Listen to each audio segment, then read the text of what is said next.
Hi, my name's Isaac, and this is a Leading with Care training video made for, but not exclusive to, St. Andrew's Presbyterian Church in Parry Sound. What is Leading with Care, you might ask? Good question.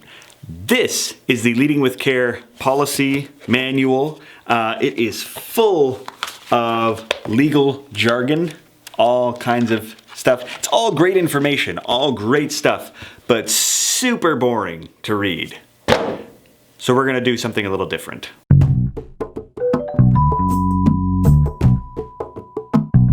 This video has been made to summarize everything that's in that binder, kind of comprise them all into a few main points or mantras that you, a volunteer, can remember really easily and apply very practically and directly to the work that you are doing at St. Andrew's or whatever church you may be at if you're at another church watching this video. If at any point during this video you think to yourself, hey, I'd like to learn more about that point that Isaac just made, and I'd like to read the actual legal jargon to see the fine print, because some people like that stuff, then you can find it in my office. I have a copy of the policy in my office. There's also a copy of the policy in Leslie's office, or if you're watching this video from another church, possibly, then you can find a copy with one of your staff members. So once again, like I said, we are going to go through this binder and highlight some of the important stuff that's important to you as a volunteer and to your practical work that you are doing, and we are going to take away 6 main points, and I'll say that again, 6 main points for you to remember. So, without further ado, let's get started. Section 1. The Preamble. As defined by dictionary.com, a preamble is an introductory statement, preface, or introduction. What you're going to find in this section is how the policy came into being, why it was created, the pastoral intent, the theology and the thinking behind the policy, all that kind of stuff. There are 2 things I want to highlight here. The reasons for the policy, which is conveniently section 1.1 in the binder and easy to find, has 4 action statements. 1. We will prevent the abuse of children, youth, and vulnerable adults in our midst. 2. We will protect the vulnerable in our midst. 3. We will report incidents of neglect, abuse, and harm. And 4, we will train and support our teachers and leaders. Hopefully this gives you a good general sense of what the purpose of this policy is all about. We are leading with care because we are taking care of the vulnerable in our midst. The second thing I want to point you to is what this section has to say about the Leading with Care policy's relationship to the sexual harassment policy, which you can find under section 1.6. Essentially what it's saying is that Leading with Care is a policy about prevention, not consequence. If you do choose to cross one of the boundaries laid out in this policy, which I really hope you do not, there is a whole other policy for discipline and fallout. So to summarize each section of the Leading with Care policy, we're going to choose one word that's going to factor into our 6 mantras at the end. And that one word for section 1 of the Leading with Care policy is going to be protect. Leading with Care is designed to protect vulnerable persons. All right, we're already done section 1. Now it's time for section 2, the policy statement.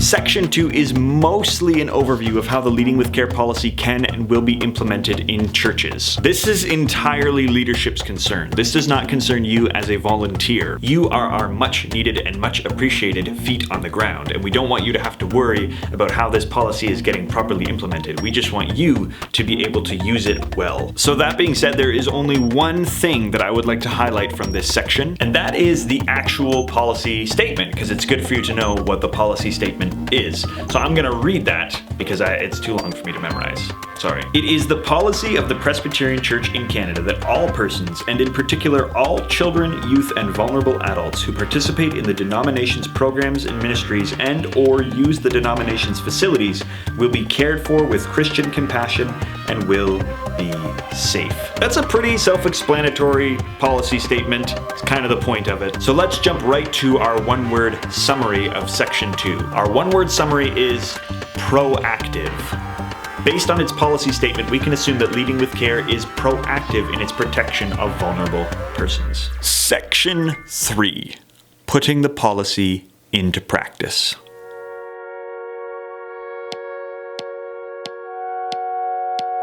We are just moving right along here. Again, most of the stuff in this section is for session, the Leading with Care Committee, and church leadership to worry about. A lot of details about how the policy should fit into your church. There are just two things I want to highlight: your police records check and your covenant of care. These are both documents that require direct action from you. You need to have a signed covenant of care on file with the church to be a volunteer, and you need to have a completed police records check on file with the church in order to be a volunteer. If you aren't sure if you have either one of those, contact me immediately. We gotta get that sorted. Just a brief explanation. This is what a police records check looks like, and it is a check that the police do through their database to see if you have committed any crimes in the vulnerable sector. And if you have, then that tells us that you are not a safe person to have around vulnerable people. If you haven't, nothing comes up, and you're all good. This is the covenant of care, and essentially it is a commitment by you as a volunteer leader or teacher at St. Andrews that you are going to abide by the Leading with Care guidelines, and that you are not going to behave in a way that is inappropriate with vulnerable persons, whether they be a child, a youth, or an adult. Our word to summarize section 3 is going to be thorough. Leading with Care will be thorough in its assessment of whether or not you or I am allowed to participate and be active in ministry around and with vulnerable persons. Time out! Before we go any further here, I just want to take a second to define some terms. I keep saying vulnerable persons over and over. What am I talking about? Well, if we go back to section 1.5 of our handy-dandy Leading with Care policy manual, we'll find out. There are two key definitions here, and I'm just going to read them right off the page because, again, they're too long for me to memorize. Term number 1. Child or youth. A person who is under 18 years of age. Some Canadian provinces and territories classify children/youth as 16 years of age and younger. However, for the purpose of this policy, child and youth means a person under 18 anywhere in Canada or in a ministry under the purview of the Presbyterian Church in Canada. The second term is vulnerable adult. A vulnerable adult is a person who, because of his or her age, a disability, or other circumstances, whether temporary or permanent, is in a position of dependence on others or is otherwise at a greater risk than the general population of being harmed by persons in positions of authority or trust relative to him or her. This is a definition taken from Bill C-7 proclaimed by the Government of Canada on August 1st, 2000. Now that we've got that all cleared up, let's move forward. Section 4. Resources. This is the section of the policy most helpful to you as a person who has their feet on the ground in ministry. If you aren't sure of what the policy says on some particular thing or some particular instance, go to section 4. You'll find it there. There is all kinds of useful information in section 4, but there are 3 main things that I want to highlight for you. Section 4.4 is a chart of the acceptable adult to vulnerable persons ratio.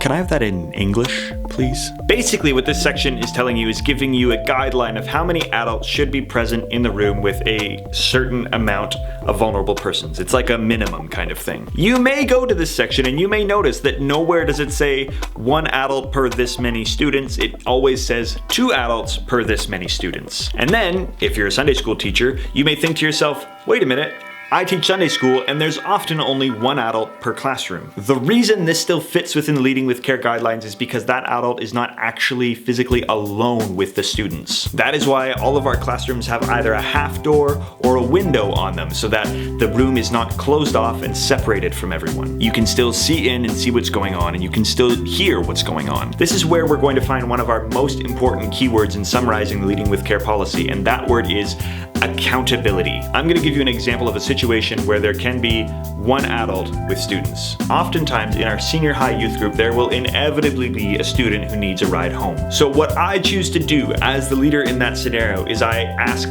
one of 2 things. Can you bring a friend with you that I can drop off at the exact same location? This way there's accountability. There were 2 students present so that it is not one person against another person's word if something were to come up. By the way, this policy is designed to protect you as well as the vulnerable people. I choose to take at least least one other student with me, because that way I'm not putting myself in a situation where I can be unquestionably accused of something. The second and more preferable option that I usually go with is to ask a fellow adult leader to come with us. That way the accountability is much stronger. There's a second adult present to verify that everything that's going on is okay. One thing that actually wouldn't qualify as okay is if you bring your spouse with you, because your spouse is kind of biased towards you. I know.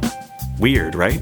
I do not ever recommend being alone with a vulnerable person without accountability somewhere in the mix. Another example, if I have to meet with a student one-on-one, I will try and meet with them in a public place like a restaurant or a library, somewhere where other people are around and there is, once again, accountability there. Once in my current job at this church and once in a previous job at another church, I had situations where I didn't have a choice but to give a student a ride somewhere. It's just the two of us in the vehicle. What I chose to do and what worked really well was to get the parent to give written, explicit permission. I asked the parent to specify point A and point B in the travel, and then I asked them to specify the times. And then I spoke with them on the phone before, and then spoke to them in person when I dropped the student off. Accountability, accountability, accountability. In case I haven't said it enough, our summary word for section 4.4 is accountability. Leading with care demands that I be accountable in my interactions with vulnerable persons. We're going to jump to the second thing I want to highlight in this section, which is section 4.12, behavioral procedures and abuse definitions. This is probably the part I would recommend to read above all else. It outlines acceptable behavior of all volunteers with all types of vulnerable persons, as well as providing an exhaustive definition of terms for abuse, which are relative to being used in a court of law. I'm not going to go through the exhaustive list with you, but I am going to highlight a few key things that this list tells us. These are 4 don'ts. They are not exhaustive, they are not summative, they are just really good takeaways from this list. Don't kiss anyone unless they're your spouse or relative. And even then, do that at home. Don't tell sexual jokes. Ever. Even if you think it's subtle.